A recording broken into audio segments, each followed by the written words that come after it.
welcome back to the Northwestern Central Railway today.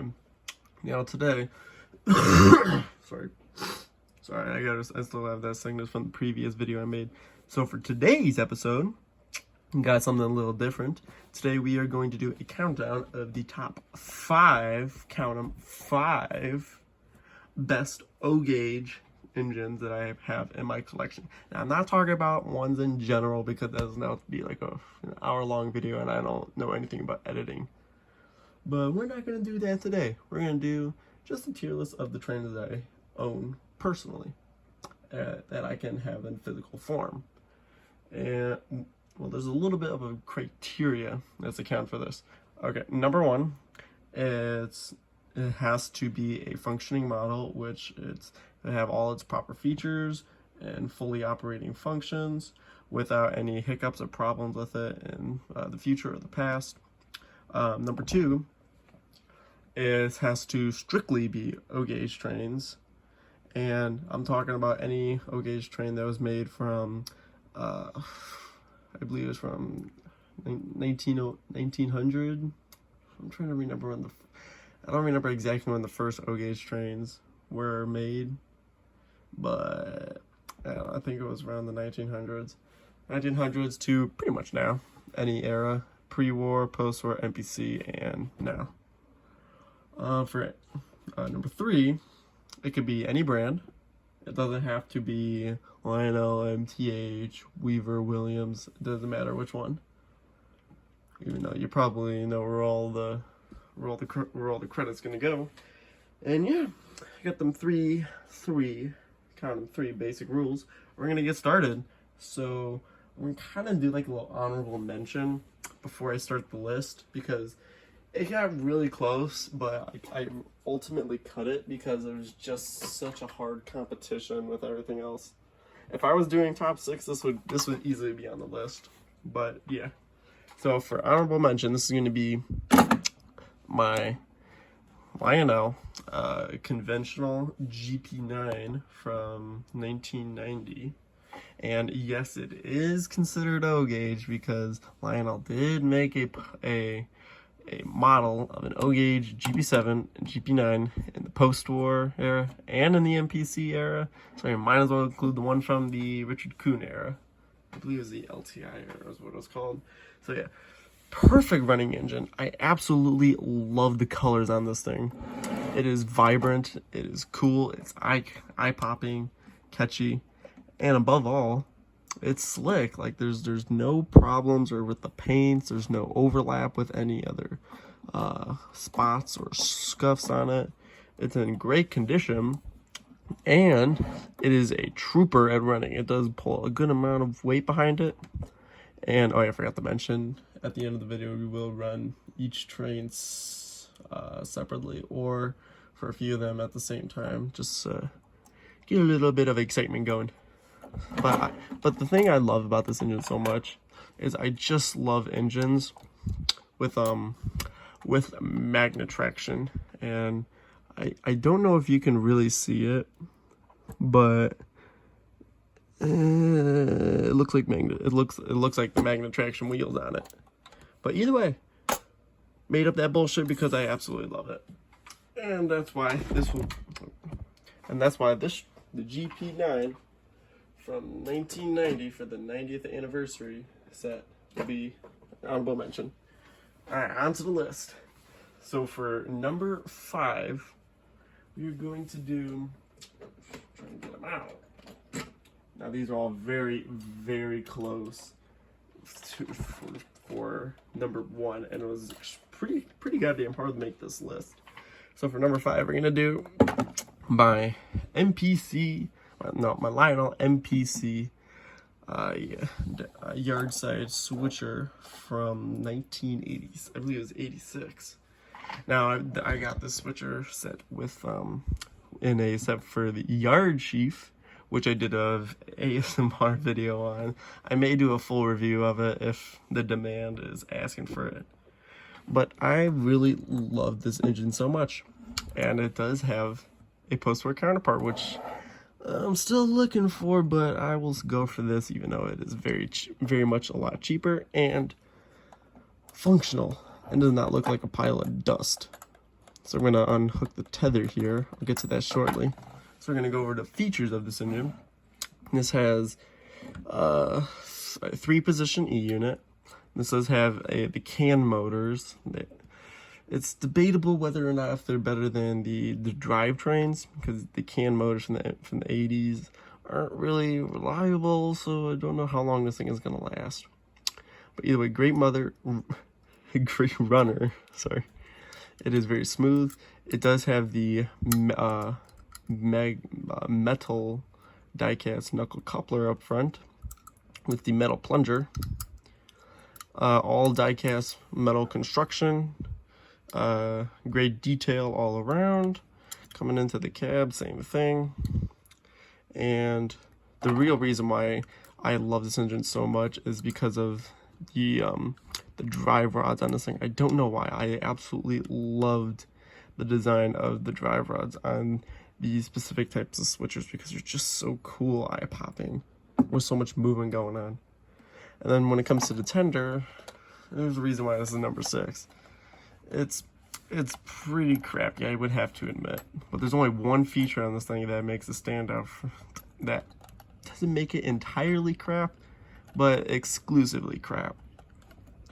So sadly, you got a plastic shell, entirely plastic frame, plastic trucks, metal wheels, which is nice, plastic knuckle coupler, plastic plunger. I believe that's tin. I believe this is a tin plunger, and what they put on the base or little tab of the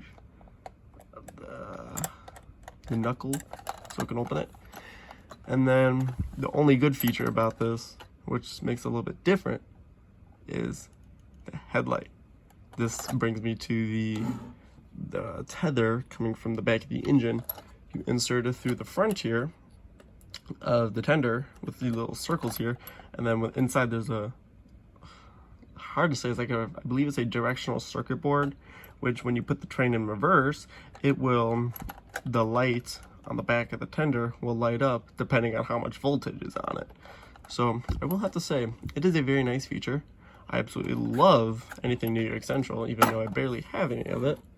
And that's why this is going to be my pick for number 5 on this list. Alright, since we got out of the 5 out of the way, now it's time to number 4. So number 4 on our list, it is going to be the great Lionel post-war celebration series J-Class engine from, I believe, 2003. Now this one is a very, very hard pick for me, debating for number 4 or number 3, but I absolutely love this engine in every single format. It is pretty closely built to the post-war model. It is a all-wheel drive train. I'm not sure if it has magnet traction or not. I'm not sure. But since this is post-war celebration series, they might have put those back on the engines just for that limited run. It does have TMCC on it, so it is radio controlled. You can use it with the TMCC remote or Legacy, but it won't have all the crazy new features because it is an older model and came out before Legacy. All die-cast metal construction, lighted number boards, a semi-functional smokestack, and coming towards the bottom, gotta be careful. Got all metal construction as well, a nice wireless tether for the tender, the trucks here, got the stamp, and then coming to the cab, damn, the thing is heavy. You got 2 little happy crew figures. This guy got his ass melted to the seats a little bit too badly. I'm telling you, these things are hot. Illuminated firebox, and all the sorted great knickknacks of a post-war steam engine, modern refit for the best 21st century technology at the time. And then when it comes to the tender, got grade lettering, all die-cast metal construction, 6-wheel trucks, which I believe this is the only engine in my collection that does have 6-wheel trucks on its tenders. I got the wireless connection here for the tether. Got your stamp. I believe this is a water scoop. I believe you can't take it on or off, but I think it looks pretty cool with it on, in my personal opinion. Directional lighting, and since this is TMCC, it does have operating knuckle couplers, which is great. Now, I did get this train with a space set that I did a while ago. I forgot exactly what it was called, but this is I'm trying to get it all in the shot here. This is a very, very nice recreation of the post-war model that was made, I believe it was in the late 50s, early 60s. It is a great revision of it with lots of new technology, and I fucking love it. It is absolutely amazing. It is a perfect engine that for a drivetrain with radio control. It's not bad, it really isn't. So yeah, and that's why, for a short opinion, but a valid one, that would be my number 4 pick.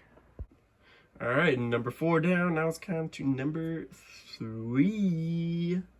So for number 3, it's going to be a very controversial pick, but it is still technically considered an O-gauge engine. And that is going to be the Lionel Milwaukee Road Trainmaster from, I believe this model's from 1998. I'm not sure though. So yeah, I would have done the Poster Celebration Series Trainmaster, mainly because of the better sound system and better sound effects with the Crew Talk dialogue and certain functionality. Besides it running like a piece of shit, I would have chose it.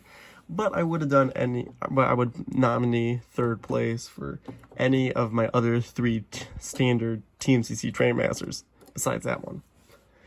So yes, technically this is an O-gauge engine because Lionel did make a Trainmaster in the post-war period. I believe it was 1957. I'm not 100% sure on that. If I'm wrong, hit me up in the comments for the right history on it. So yeah, this is technically an O-gauge engine, but it's got the special features of what the J has as well with it. So just like I said before, this is a very, very nice diesel engine, and the FM Trainmaster is very interesting because technically, I believe the Fairbanks Moors did a weird engine combination with it that I believe it was some type of engine for an airplane or something. Oh no, I'm thinking of the turbine or the veranda. That's when they use a jet engine on it. But yeah, they built a really weird piston type of component for the engine when it was originally built, so it can haul more loads and have longer distance. I believe that's what it was, what they intentionally made it for. If I'm wrong, don't get pissed at me. I'm not the smartest in train history. But it was absolutely a big flop. They all did terrible. They were too high on cost for maintenance, and they just weren't 100% reliable for the companies. But hey, model trains are even better than them. So yeah. So this one, I believe, was from 98. All plastic construction on the shell, metal handrails up front, and front, back, and sides. Directional lighting on the front and on the back. Yeah, coming down on the bottom here. I believe this is another drivetrain.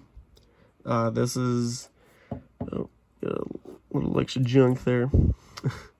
And this one, oh yeah, this got the two driven axles here. So both parts are moving, so this gives it a lot of power. Just realized the traction tire is completely off the damn wheel there, so I'm gonna try to take it off while I'm talking with something, if I can try to find something. It's got TMCC as well on it, so it is definitely a very, very nice model. And the reason why I chose any of my other Trainmasters is because reliability. These things are fucking strong as hell. They can pretty much pull a lot of my freight cars, maybe even all of my box cars. But we're not sure about that because I just made a purchase. What is it? I don't know. You'll have to see in the next week's episode. So yeah, I'll get to that shortly. I don't want to spoil anything because it's going to be one of my favorite videos this for the beginning of January, and I got high expectations for it. And then the reason why I love these so much is because this is more of a rare model, or at least a rare paint scheme of this engine, because I do have a Southern Pacific, which is the most common I've seen, at least on the secondhand market or at train shows, and a Pennsylvania one, a little bit more obscure, but hey, it's still out there. But I barely seen any of the in this Milwaukee Road paint scheme from the exact year and with the exact functionality, sound effects, and controls. So yeah, I would consider this engine to be a rarity, and that's why it's got my pick for number 3 of my best O-Gauge engines in my collection. Alright, so number 3 is down. We're coming into the final 2, the 2 big dogs, the 2 showboaters. And so for this one, we're gonna shake things up a bit. This is a Williams, count them Williams, NW2 yard switcher. I believe it was from 2003. Now, I love this thing so goddamn much because even though it's kind of foreboding my rules, because I should have mentioned earlier that this is a modified engine, because it does have I did put TMCC in it, but originally it was conventional. I put the control in because it was way cooler, even though I lost a feature in the end of it, but it's fine. So this engine, I believe the main reason why I love it is for 2 factors. 1, price point. I believe I got this for like $100 a really long time ago. $100, 100 of the George Washingtons for this beauty. It is amazing. Number 2, this camera, I'm trying to get used to it. Number 2 is functionality. Oh my god, this thing is so goddamn powerful. And then we're going to get to the features on that right now. So, don't want to go too fast. So, I believe we have 2 twin can motors with the flywheels on them attached. Plastic construction of the shell. I believe it's I think this is a die-cast frame or sheet frame for the engine. Coming on the bottom here, 2 very nice pickup rollers. This is TMCC, as what I said on it earlier, even though it wasn't originally designed to go with it, but yeah, it's so good. Operating knuckle couplers, directional lighting front and back. No bell, because that is what I lost with the features on it when I put the radio control in it. And it has a good amount of sound out of it, and I will say that it is very, very high quality. That is pretty, it's really hard to say anything cool about this because there's just so much, and trying to cram it into a good length video, it's pretty difficult. I may make a singular one-off video for this engine because it's just so cool. If I did one already, I'll do one again. I really don't care. It's just that good. And that's why it's going to be number 2. Alright. Number 1. The big kahuna. The grand finale of the entire show here. It is the latest engine. It's the second latest. It's the third latest engine I got in this collection that is put on this list. And it is my favorite. And it is the oldest. And this is to round out the list of number 1, this is going to be my Lionel post-war 736 Berkshire from, I believe, 1955. And so this is the 736, so it does have the magnet traction with it. I don't think this is the original tender it came with, or the tender it was supposed to go with, but hey, Tender's the tender. I'll take it any day. So I got this. So big thing I love about this engine so much is price point.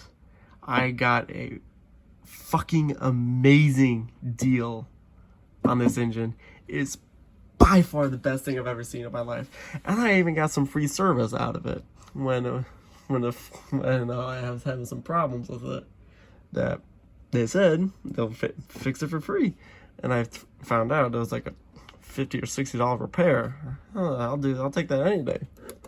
I'll take it any day for the money I paid for this. So without taxes, the original price point for the engine and the tender combined, with a box, even though it wasn't the original box that it came with, it was just some box from, I believe it was from Office Depot or Office Max. I'm not sure. The price point, get this, brace yourselves, was $145 for this amazing engine. And usually, if I've seen the prices before, I bought this about 3 months ago. The prices then were really, really high because I've only been seeing the engine, not even the 736, but the 726 re-release from 1963, I believe,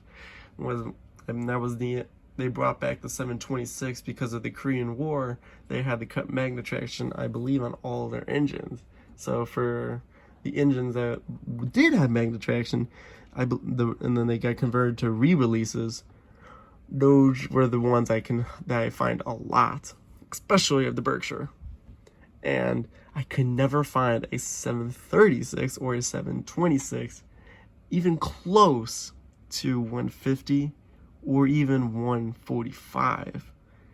Now, I have seen some for like 120 or 110, but I kid you not, I've seen a listing on eBay before of a 736, and I believe it was a 2026 W or T tender that went with it. I think that was it. It was missing one of the drive wheels. I believe it was missing one of the middle ones, not the one closer to the front, but closer to the cab. And they said they hadn't even tested it. Well, looks like it because you're missing a wheel. But I have never found one in good looking condition, isn't too banged up, functional, and above all, cheap. And that's what I love about this engine. Yeah, the paint on the tender for the decals, for line on lines, is fading. And you can't see the lettering on the engine anymore, except for maybe barely the top of the swig of the 6. On this side, you just say the cab, it's literally nothing. So, but yeah, but now we're finally going to get to the features of this engine. I believe this is gunmetal construction. It is very delicate. Working smoke unit with the smoke pellets. It's still got powder from pellets inside the smokestack. If I can try to get a good view of it. There's still some powder in it. I use it from time to time, and it still rejuvenates them. So technically, you could say I have smoke pellets to go with it, but it's not giving out the full result that it's designed for. Got the massive wheel configuration. Even though it has one wheel less, even though it's missing 2 wheels shorter than the J, it's still really goddamn nice. So yeah, all gunmetal construction. Since this is the 736, it is equipped with magnet traction. It is a drivetrain. It is the drivetrain 3-position E unit, and operating headlights. Even though I might want to get a new bulb, even though it looks great, you just never know. It could go out someday. And I might want to get a new headlamp because it's a little loose, and I'm getting a little worried about it. It is absolutely amazing engine. It even still has all the original drive rods here, which is something I praise heavily. And then we got the tender, which could say otherwise, but it it barely scraped the list for this engine because of the tender. So this is a 6466W. It is broke. It is technically considered broken. It still functions though. I have to. What I'm trying to do is like cut part of the of this wire off, like the wrapping of it, so I can just have the copper wire sticking out of it. I would insert it in like the point of the tender where the pickup shoe is. I would try to put it in there, and as long as it's on in this side, I'll get a whistle going. I mean, the whistle does work, it really does, but it only works when the engine is, or at least not engine, or when the tender is not moving. It cannot do a whistle while it's in locomotion. But anyways, yeah, it's definitely not in good condition, but I've seen that. I've definitely seen worse. So, all plastic, all plastic construction of the shell, frame, all die cast, metal trucks, sprung pickup rollers. We got the operating knuckle coupler on the back. Great air whistle. I believe the air whistle has been changed in it because it does not look like the same a shell of an air whistle. I'm pretty sure it's not supposed to be purple quartz, but yeah, that's just me. So yeah, that's gonna wrap it up for the list here. We're gonna get a short run session of all the trains together. Now I can't do all of them at the same time because obviously we have two steam engines and both of them do not have couplers in the front. And out of all of these, only 3 have TMCC, so I'll have to run the rest of the conventional ones by themselves. But we'll see what I can figure out. So I'll meet y'all back at the layout. All right, so for number 5 for the trains here, I'm gonna start with the TMCC equipped trains. This is gonna be the 746, the NW2, and the FM Trainmaster. And I don't got too much battery on my cell phone for converting my files from the camera to it. So I'm gonna make this quick because I need to get this done today.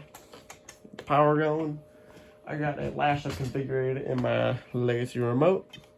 I just put it in as train 1, so let's get it going.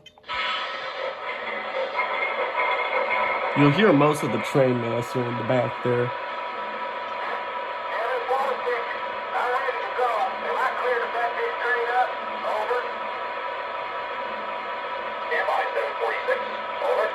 Alright, well, you know, we don't need to stand by. I'm the owner of the railroad. We're fine.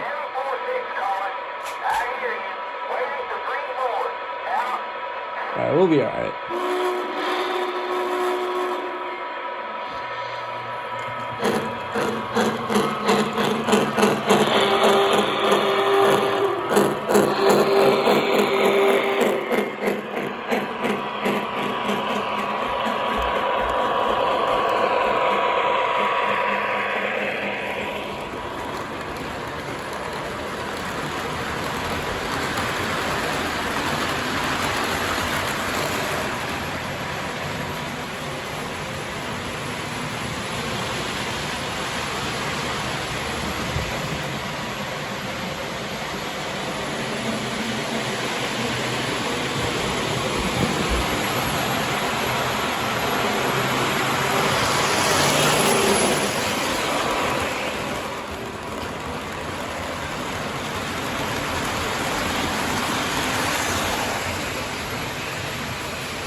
Alright, so now we got the command control trains going.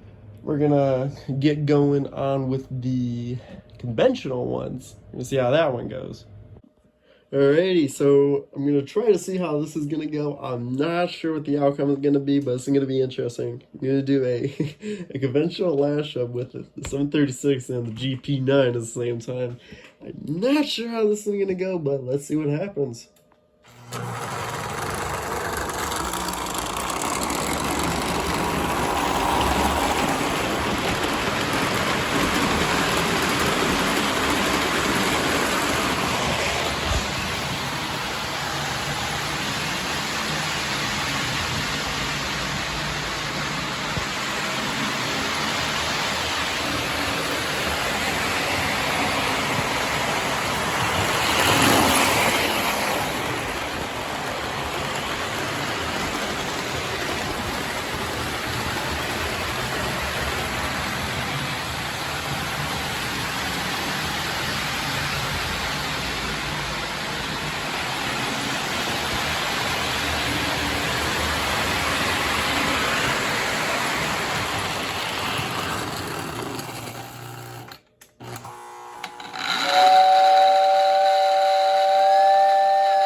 Alright, we got that one done. We got one more to go.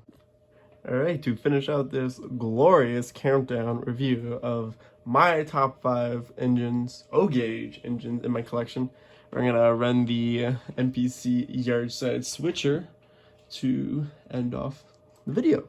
Let's go.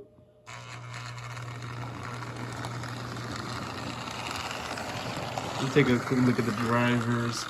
This is one of the big criteria. This looks so cool.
Alright, that's gonna wrap it up for this amazing tier list video, even though it clearly isn't.